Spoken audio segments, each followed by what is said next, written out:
Chancellor, you've made it clear already in today's evidence how much you value the work of the Office for Budget Responsibility, the IMF and the independent economists who helped sort of frame the UK guardrails effectively.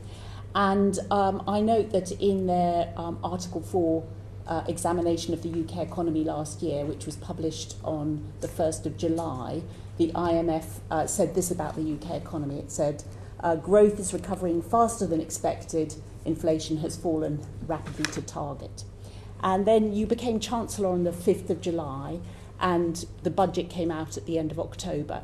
Baldwin starts with references to the IMF and other watchdogs, juxtaposing the dismal view that followed with the better expectations before Reeves took over.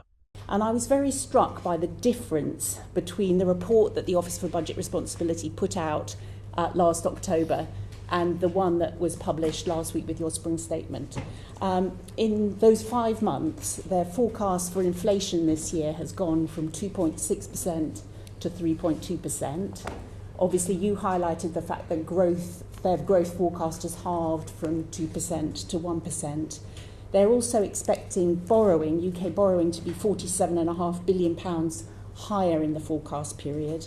They're expecting unemployment to go from 4.1% to 4.5%, despite the welfare reforms that were announced alongside the spring statement.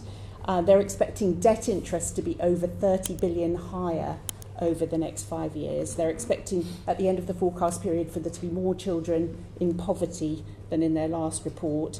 This is also awful April. Bills are going up for households across the country. We've got tariffs that are no doubt being announced later today. I just wondered to what extent you recognise now that business confidence and consumer confidence took a real hit after your budget in October. Baldwin lists a slew of declining numbers since Reeves's last budget: soaring inflation, increasing poverty, and declining consumer confidence. Make sure to like and subscribe. Well, you started by talking about the IMF, and the IMF were very supportive of what we did in the budget last year to put the public finances back on a firm footing. And they were also very supportive of the fiscal rules that we announced, both to bring stability to the public finances but also to unlock private investment. So I was very appreciative of the support both from Kristalina Georgieva and Gita Gopinath at the IMF for the work that we are doing to bring stability back to the economy, and through our modern supply side approach to bring growth back. And you mentioned the OBR forecasts around growth for this year. Well, as you will well know, the OECD and others have downgraded a range of countries in the G7 and the developed world. But the OBR have also revised up growth in 2026, 2027, 28 and 29, and they forecast that by the end of the forecast period, the economy will be bigger than they forecast the Conservatives' last budget, and indeed bigger than they forecast the budget that I delivered last autumn. So if you take it in the round, the OBR are saying the economy will be bigger. They put that down to the planning reforms that we've instigated, and the IMF have welcomed what we did at the budget last year. But Chancellor, Reeves seeks to defend her record by pointing out IMF positive remarks and anticipated changes in the far distant future. Baldwin has various ideas about it. The IMF, as you rightly say, you are following a lot of the recommendations in their Article 4 report on the UK economy.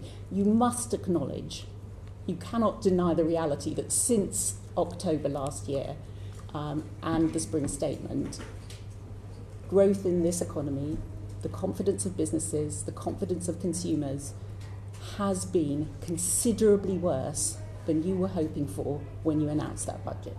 I mean, you must be able to see. Baldwin wants Reeves to recognise that her policy decisions resulted in declining confidence with relentless attention. Well, I absolutely accept that there are costs of any policy, whether it's on spending or tax, but there are also costs of irresponsibility.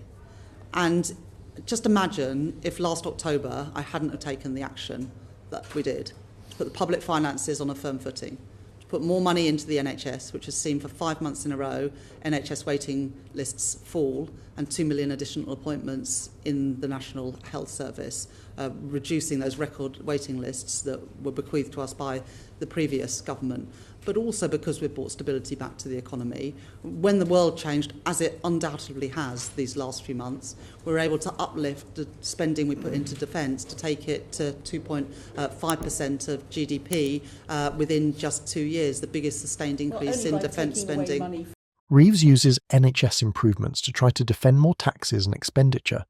Yes, but if we hadn't have made those decisions last October in the budget, there would have been other demands on those budgets. So, you say only by doing that, I'm afraid your party had 14 years to put more money into defence. Baldwin emphasises how these changes come at the price of other important expenditures, including international development. Reeves attempts a turn to defend. That money I'm genuinely interested spending. in the decisions you have taken since you've become Chancellor.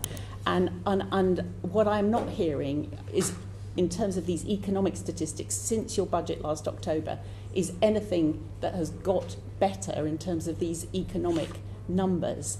Baldwin zeroes in. The prediction is gloomier than before, regardless of Reeves's spin. The Chief Secretary to the Treasury has apologised for the clumsy language that he used. It wasn't the right language. I was asked a specific question. I did not, first of all, hear the previous interview of the Chief Secretary, and so the question to me was put about pocket money. But it's not a right analogy, and apologies have already been made. Okay. Though Meg Hellier opens the transcript, we return to emphasise the apologies Reeves finally acknowledges, that her team's original comparisons of benefits to pocket money were ill-founded. So you're making an apology too for the comments that you made on the other... I don't think I made the same comments, but the analogy of comparing pocket money and personal independence payments is clearly not right. Under investigation by MPs, especially Harriet Baldwin, Reeves attempts to separate herself from the poorly selected comments, but harm is done. She feels obliged to apologise and clarify. Numbers. Now, another lever that's suggested is tax. So, first suggestion is a wealth tax, which would take time and obviously be complicated to implement. What's the Treasury's thoughts on a wealth tax at the minute? The conversation moves to possible fresh levies. Reeves describes present strategies. I'd just say on that, in the budget last year, we increased sort of two sort of broad types of tax. We increased national insurance on business, which we've already discussed. We also increased taxes on the most wealthy. The reforms to the non-dom tax status will bring in £12 billion during the course of this Parliament. VAT on private schools would bring in £9 billion during the course of this Parliament. The energy profits levy on the large profits, the energy companies making £2.3 billion. The higher rate additional dwelling on stamp duty, land tax, £1.2 billion. And the thing that these sort of taxes are the capital gains tax increase, £8.9 billion.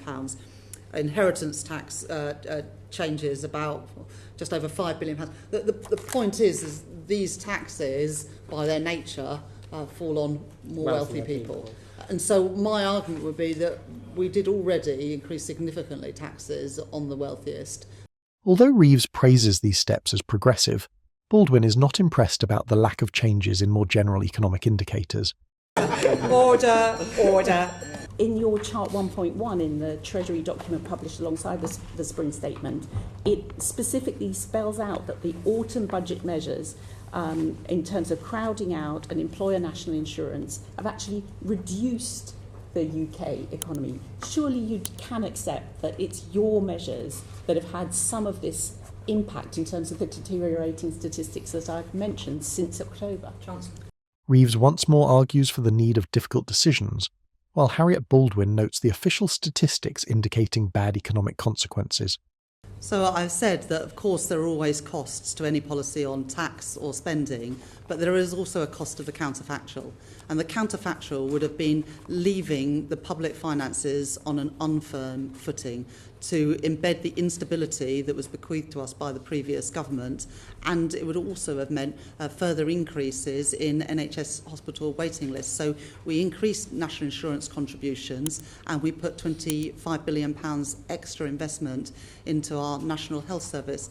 We think that was the right priority. Now, other people would say, no, don't put more money into the NHS, and that is absolutely their right to say that. If you want more money into our NHS to reduce waiting times, and we have now for 5 months reduced NHS waiting lists with 2 million additional appointments, if you would prefer not to put that money into the NHS, you're absolutely at liberty to say that, but you have to be honest, because if you want that extra money, you have to support the taxes to pay for it.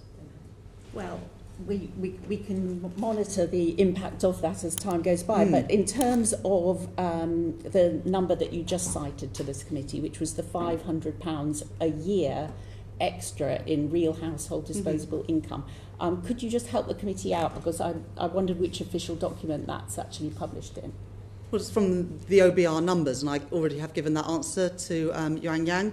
So if you take the spring budget from the previous Chancellor, Jeremy Hunt, and you look at the OBR's forecasts for real household disposable income in that forecast, and you compare it to the forecast that they published last week, and you look at RHDI per year, every year, and you look at the contrast between those two, so it's you average £500 per year per household. as I already have said in the previous answer, it is the average. So some years it's more than 500, some years it's less. 500 is the average additional RHDI for the spring statement I delivered last week compared to the last budget that the Conservatives delivered. And in that time, the OBR forecast that on average RHDI per person will be £500 more now because of the actions we've taken compared to the plans bequeathed to me by the previous government.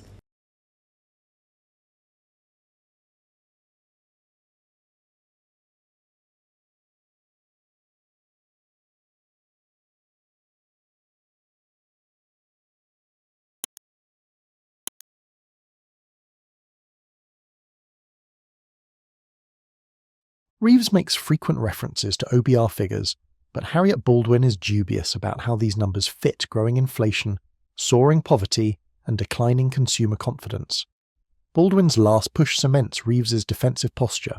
From Harriet Baldwin's first volley through to the end, it is abundantly evident she takes Reeves to task over both her alleged mismanagement of the economy and the ill-considered pocket money simile for beneficiaries.